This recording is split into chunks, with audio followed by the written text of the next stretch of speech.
Sir, अगर 60 minute में system ठीक नहीं हुआ तो इस बैंक का पूरा पैसा हैकर के पास चला जाएगा, लेकिन मुझसे हो जाएगा। तू भिखारी है। तू क्या ठीक करेगा ये बैंक? जहां दुनिया के बड़े बड़े इंजीनियर फेल हो गए वहां तू क्या कर लेगा? अगर तूने ये बैंक खोल दिया तो 10 करोड़ तेरे, और अगर नहीं कर पाया तो समझ लेना आज यह बैंक नहीं पूरी दुनिया का पैसा डूब जाएगा। दुनिया के सबसे बड़े हैकर्स और करोड़ों के सिक्योरिटी सिस्टम घुटने टेक चुके थे। अरबों रुपयों का बैंक अब एक मिट्टी का ढेर बनने वाला था। बड़े बड़े साहब लोग सूट बूट पहनकर पसीने पोंछ रहे थे, क्योंकि उनके पास सिर्फ 60 घंटे थे और सामने था मौत का रेड कोड। जब देश के सबसे बड़े एक्सपर्ट्स ने हाथ खड़े कर दिए, तब बैंक मैनेजर ने 10 करोड़ का दांव खेला। लेकिन उन्हें क्या पता था कि जिस कोड को दुनिया के सुपर कंप्यूटर्स नहीं तोड़ पाए, उसे मुंबई की एक झुग्गी में बैठा यह 15 साल का लड़का सिर्फ 1 मिनट में खाक कर देगा। पर असली खेल तो तब शुरू हुआ जब मैंने सिस्टम के अंदर कदम रखा, क्योंकि ये हैकिंग नहीं थी, ये एक रूह कंपा देने वाला बदला था। आखिर 42वें फ्लोर पर ऐसा क्या था? जानने के लिए सब्सक्राइब बटन दबाकर वीडियो को लाइक करके अंत तक जुड़े रहिए। मुंबई शहर की भागम भाग के बीच रॉयल हेरिटेज बैंक की 50 मंजिला इमारत किसी अभेद्य किले की तरह सीना ताने खड़ी थी। यह केवल एक बैंक नहीं, बल्कि देश की अर्थव्यवस्था की धड़कन था। सोमवार की सुबह ठीक 10 बजे बैंक के मैनेजिंग डायरेक्टर विक्रम थापर अपने आलीशान केबिन में बैठकर गर्म कॉफी का आनंद ले रहे थे। लेकिन उन्हें जरा भी अंदाजा नहीं था कि अगले ही पल उनकी जिंदगी में भूचाल आने वाला है। बैंक में सब कुछ सामान्य था। कैश काउंटर्स पर नोटों की गड्डियों की सरसराहट थी और ऐसी की धीमी आवाज गूंज रही थी। घड़ी की सुई जैसे ही 10:04 पर पहुंची, अचानक पूरे बैंक में एक अजीब सा सन्नाटा छा गया, जैसे किसी ने चलती हुई फिल्म को पॉज कर दिया हो। एक ही झटके में बैंक के 3,500 कंप्यूटर स्क्रीन्स बुझ गईं और वहां गहरा अंधेरा छा गया। कर्मचारियों के चेहरों पर सवालिया निशान थे, लेकिन इससे पहले कि कोई कुछ समझ पाता, सभी काली पड़ी स्क्रीन्स पर एक साथ खून जैसे लाल रंग में एक शब्द चमकने लगा। लॉक्ड। विक्रम थापर के हाथ से कॉफी का कप छूटकर जमीन पर जा गिरा। उन्होंने घबराकर इंटरकॉम उठाने की कोशिश की, लेकिन फोन लाइनें मर चुकी थीं। तभी एक और खौफनाक चीज हुई। बैंक के ऑटोमेटिक दरवाजे और अरबों रुपयों से भरे डिजिटल वॉल्ट्स, तिजोरियां अपने आप लॉक हो गए। कोई न बाहर जा सकता था, न अंदर आ सकता था। बेसमेंट में स्थित सर्वर रूम में अफरा तफरी मच गई थी। बैंक का आईटी हेड समीर और उसकी 50 लोगों की टीम पागलों की तरह कीबोर्ड पीट रही थी, लेकिन सिस्टम उनकी कोई भी कमांड नहीं मान रहा था। मुख्य स्क्रीन पर एक उल्टी गिनती काउंटडाउन शुरू हो चुकी थी। 60 मिनट 0 सेकंड यानी 60 घंटे। स्क्रीन के नीचे एक संदेश फ्लैश हो रहा था। अगले 60 घंटों में अगर यह पहेली नहीं सुलझी तो इस बैंक का हर खाता, हर डेटा और हर रुपया हमेशा के लिए मिटा दिया जाएगा। ये किसी फिरौती मांगने वाले का काम नहीं था, यह तबाही मचाने वाले का काम था। दोपहर होते होते यह खबर जंगल की आग की तरह फैल गई। बैंक के बाहर मीडिया का जमावड़ा लग गया और ग्राहकों की भीड़ अपने पैसे डूबने के डर से चिल्लाने लगी। विक्रम थापर के माथे पर पसीने की बूंदें थीं। उन्होंने देश की सबसे बड़ी cyber security agency cyber hawks को बुलाया। हेलीकॉप्टर से उतरे 3 एक्सपर्ट्स ने विक्रम को भरोसा दिलाया कि यह काम आधे घंटे का है, लेकिन वह आधा घंटा कब 3 घंटों में बदल गया, किसी को पता ही नहीं चला। जब team leader mister Khanna server room से बाहर आए तो उनका चेहरा फक्क पड़ा हुआ था। उन्होंने कांपती आवाज में विक्रम से कहा, सर, ये कोई साधारण वायरस नहीं है। ये कोड जिंदा लगता है। हम जैसे ही इसे काटने की कोशिश करते हैं, ये अपना रूप बदल लेता है। हमने दुनिया के सबसे महंगे डिक्रिप्शन टूल्स इस्तेमाल कर लिए, लेकिन ये सिस्टम हमें अंदर घुसने ही नहीं दे रहा। हमें खेद है, लेकिन ये हमारे बस के बाहर है। शाम ढलते ढलते सरकार और पुलिस महकमे के भी हाथ पांव फूल गए। देश के बड़े बड़े हैकर्स ने रिमोट एक्सेस से कोशिश की, लेकिन जिसने भी इस सिस्टम को छेड़ा उसका खुद का कंप्यूटर जल गया। ये एक ऐसा डिजिटल चक्रव्यूह था जिसे भेदना नामुमकिन लग रहा था। रात के 10 बजे कॉन्फ्रेंस रूम में मातम जैसा सन्नाटा था। विक्रम थापर खिड़की से बाहर मुंबई की बारिश को देख रहे थे। उनकी आंखों में बेबसी थी। उनके पीछे पुलिस कमिश्नर और बैंक के बोर्ड मेंबर्स सिर झुकाए बैठे थे। विक्रम जानते थे कि अगर 60 घंटे बाद डेटा डिलीट हुआ तो देश में दंगे भड़क जाएंगे। अब नियमों से काम नहीं चलने वाला था। अगली सुबह जब बारिश थम चुकी थी, विक्रम थापर ने बैंक की सीढ़ियों पर खड़े होकर एक ऐतिहासिक प्रेस कॉन्फ्रेंस की। सैकड़ों कैमरों के सामने उन्होंने गहरी सांस ली और कहा, रॉयल हेरिटेज बैंक आज एक ऐसे संकट में है जिसका हल हमारे एक्सपर्ट्स के पास नहीं है। इसलिए मैं विक्रम थापर आज पूरे देश के सामने एक खुली चुनौती रखता हूं।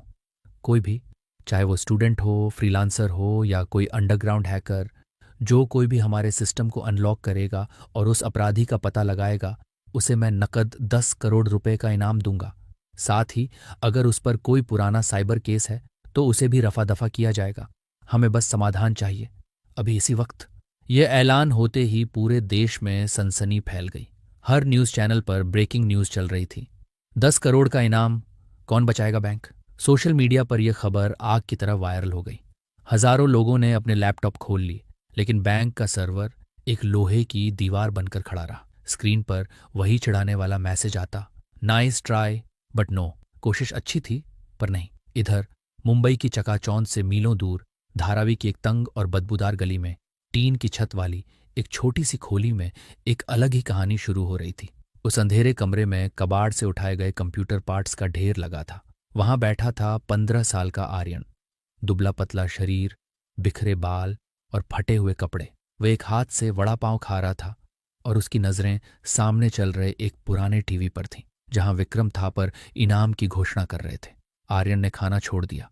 उसकी आंखों में एक अजीब सी चमक आ गई, जैसे किसी शिकारी को अपना शिकार मिल गया हो। उसने अपने टूटे हुए लैपटॉप की स्क्रीन पर नजर डाली, जहां हरे रंग के कोड तेजी से चल रहे थे। उसने धीरे से मुस्कुराते हुए कहा, इन सूट बूट वालों को लगता है कि सिस्टम को ताकत से तोड़ा जा सकता है, बेवकूफ। आर्यन ने अपनी उंगलियां कीबोर्ड पर रखीं। उसकी टाइपिंग की स्पीड इतनी तेज थी कि उंगलियां दिखाई भी नहीं दे रही थीं। उसने बैंक के सर्वर का एक चोर रास्ता, बैकडोर चेक किया। उसकी स्क्रीन पर भी वही लॉक्ड मैसेज आया जिसने दुनिया के बड़े बड़े इंजीनियरों को डरा रखा था। लेकिन आर्यन डरा नहीं। उसने अपनी जेब से एक पुरानी घिसी हुई पेन ड्राइव निकाली और उसे लैपटॉप में लगा दिया। चलो देखते हैं मिस्टर हैकर, तुम कितने होशियार हो। आर्यन बुदबुदाया और उसने एंटर बटन दबा दिया। दुनिया को लग रहा था कि बैंक खत्म हो चुका है, लेकिन किसी को खबर नहीं थी कि मुंबई की सबसे गरीब बस्ती में बैठा एक 15 साल का लड़का उस 10 करोड़ के सवाल का जवाब अपनी उंगलियों पर नचा रहा था। सवाल बस ये था कि क्या बड़े लोग उसकी बात सुनेंगे। धारावी की उन तंग और कीचड़ भरी गलियों से निकलकर जब आर्यन रॉयल हेरिटेज बैंक की गगनचुंबी इमारत के सामने पहुंचा तो उसे लगा जैसे वह किसी दूसरी दुनिया में आ गया हो। उसके कपड़े बारिश और पसीने से भीगे हुए थे। पैरों में पुरानी हवाई चप्पलें थीं और कंधे पर एक मैला कुचैला बैग लटका था जिसमें उसका वो खटारा लैपटॉप था। बैंक के बाहर का नज़ारा किसी युद्ध के मैदान जैसा था। पुलिस की गाड़ियों के सायरन गूंज रहे थे, मीडिया वाले चिल्ला रहे थे और हजारों लोगों की भीड़ पुलिस बैरिकेड्स तोड़ने की कोशिश कर रही थी। आर्यन ने भीड़ को चीरते हुए आगे बढ़ने की कोशिश की, लेकिन मेन गेट पर खड़े बंदूकधारी सुरक्षा गार्ड ने उसे देखते ही रोक दिया। गार्ड ने उसे ऊपर से नीचे तक घूरते हुए हिकारत से कहा, ऐ छोटू, यहां कोई भंडारा नहीं चल रहा, भाग यहां से। बड़े साहब लोग वैसे ही परेशान हैं। आर्यन ने अपनी सांसें संभाली और गार्ड की आंखों में आंखें डालकर कहा, साहब से कहो वो 10 करोड़ का इनामी आ गया है, मुझे अंदर जाना है। गार्ड और उसके साथी जोर जोर से हंस पड़े। अरे देखो, ये भिखारी बैंक बचाएगा। बेटा, यहां बड़े बड़े इंजीनियर अपने बाल नोच रहे हैं, तू जाकर कहीं और भीख मांग। आर्यन को गुस्सा नहीं आया, उसे ऐसी बेइज्जती की आदत थी। उसने कुछ नहीं कहा, बस चुपचाप अपनी जेब से अपना टूटा हुआ स्मार्टफोन निकाला। उसने फोन को बैंक के बाहर लगी विशाल डिजिटल स्क्रीन के नेटवर्क से कनेक्ट किया, जिस पर इस वक्त विक्रम थापर का चेहरा और हेल्प का मैसेज चल रहा था। आर्यन की उंगलियां फोन की स्क्रीन पर बिजली की तरह चलीं। ठीक 10 सेकंड बाद बैंक के बाहर लगी उस 50 फुट ऊंची स्क्रीन पर विक्रम थापर का चेहरा गायब हो गया और वहां काले बैकग्राउंड पर बड़े बड़े सफेद अक्षरों में लिखा आया, gate number 4 open for Aryan. ये देखते ही वहां सन्नाटा छा गया। गार्ड्स की हंसी उनके गले में ही अटक गई।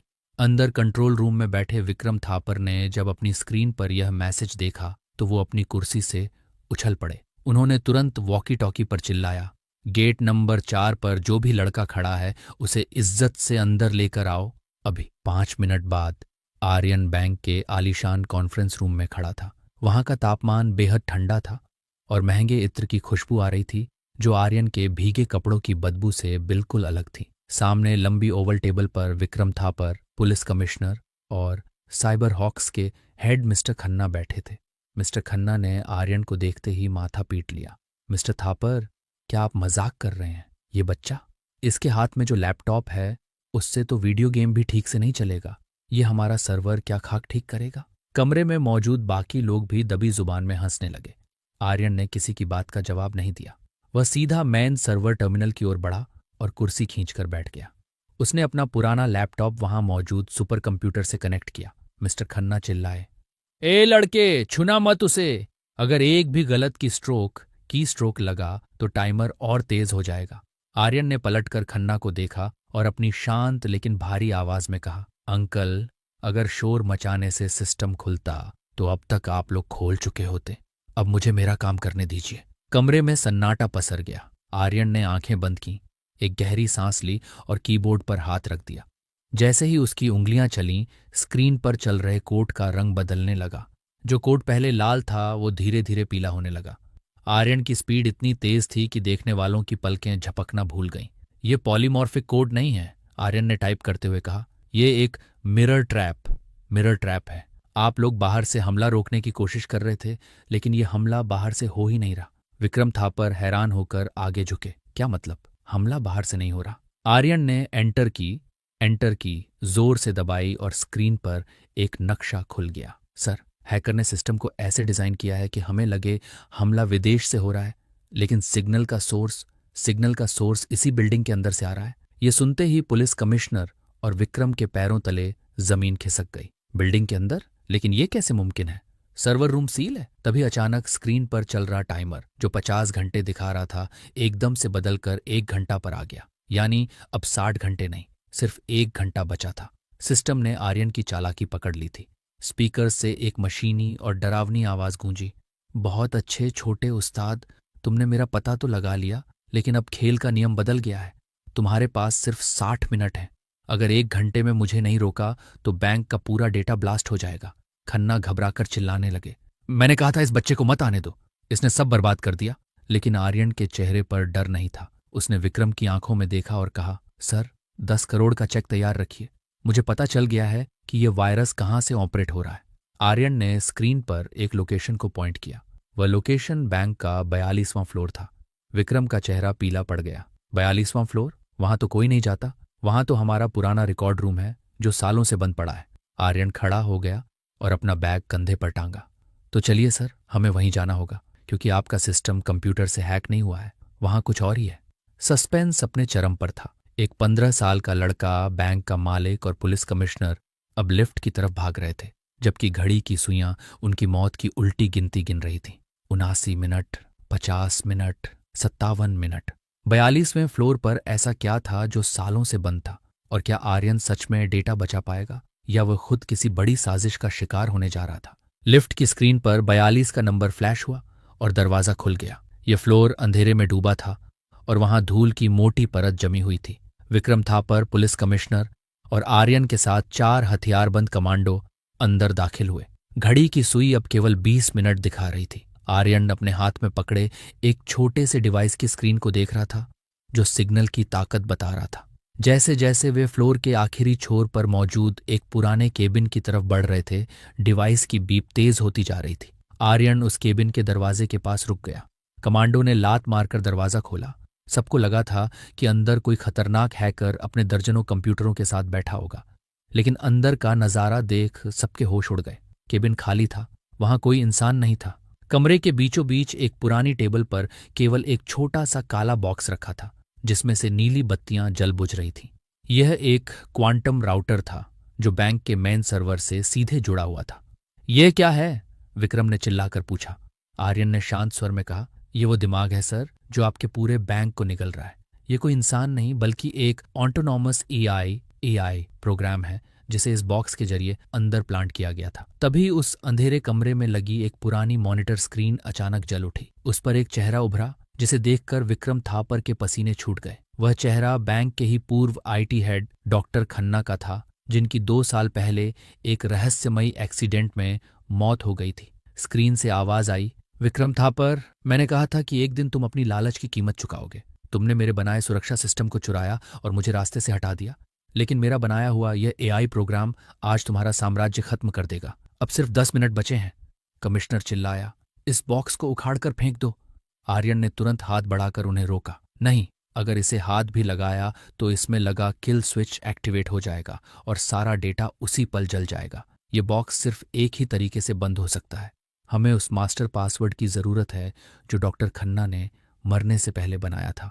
वक्त तेज भाग रहा था। 8 मिनट, 7 मिनट। विक्रम घुटनों पर गिर गए। मुझे पासवर्ड नहीं पता। खन्ना ने वो पासवर्ड किसी को नहीं बताया था। तभी आर्यन के दिमाग की बिजली चमकी। उसने डॉक्टर खन्ना की तस्वीर को ध्यान से देखा। तस्वीर के पीछे एक पुरानी किताब रखी थी जिसका नाम था the first step. The first step. Aryan ने तेजी से टाइप करना शुरू किया। खन्ना ने हैरान होकर पूछा, तुम क्या कर रहे हो? तुम्हारे पास पासवर्ड नहीं है? आर्यन ने टाइप करते करते कहा, डॉक्टर खन्ना एक जीनियस थे, लेकिन वो एक पिता भी थे। मैंने उनके पुराने रिकॉर्ड्स कल रात ही हैक किए थे। उनकी एक बेटी थी जो 15 साल पहले इसी तारीख को पैदा हुई थी और उसी दिन उसकी मौत हो गई थी। टाइमर अब सिर्फ 60 सेकंड पर था। बैंक के नीचे खड़ी हजारों की भीड़ की सांसें रुकी हुई थीं। देश की पूरी इकोनॉमी एक धागे से लटकी थी। आर्यन ने अंतिम कोड डाला। ये कोड पासवर्ड नहीं बल्कि एक इमोशनल एल्गोरिदम था। उसने कीबोर्ड पर लिखा, rest in peace my angel. जैसे ही उसने एंटर दबाया, कमरे में एक गहरी खामोशी छा गई। टाइमर 001 पर रुक गया। लाल बत्तियां हरी हो गईं। स्क्रीन पर लिखा आया, सिस्टम रिस्टोर्ड। पूरे बैंक के दरवाजे खुल गए। कंप्यूटर सामान्य हो गए। विक्रम थापर ने राहत की सांस ली और वहीं जमीन पर बैठ गए। नीचे खड़ी भीड़ खुशी से झूम उठी। पुलिस कमिश्नर ने आर्यन के कंधे पर हाथ रखा। शाबाश लड़के, तुमने आज इतिहास रच दिया। कुछ देर बाद बैंक के मुख्य हॉल में मीडिया के सामने विक्रम थापर ने 10 करोड़ का चेक आर्यन की तरफ बढ़ाया।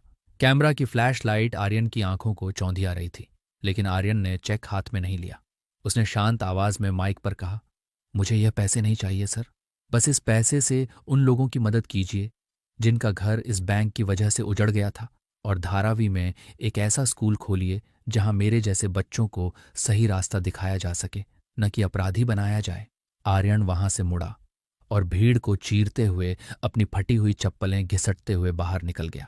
विक्रम चिल्लाते रह गए, रुको, तुम कौन हो? तुम्हारा पूरा नाम क्या है? आर्यन ने पीछे मुड़कर नहीं देखा, बस हाथ हिलाया और बारिश में कहीं ओझल हो गया। अगले दिन अखबारों की सुर्खी थी, एक गुमनाम फरिश्ते ने बचाया देश का अरबों रुपया। बैंक का सिस्टम तो ठीक हो गया था, लेकिन उस 15 साल के लड़के ने दुनिया को दिखा दिया कि असली ताकत महंगे सूट और बड़ी डिग्रियों में नहीं, बल्कि एक सही नीयत और तेज दिमाग में होती है।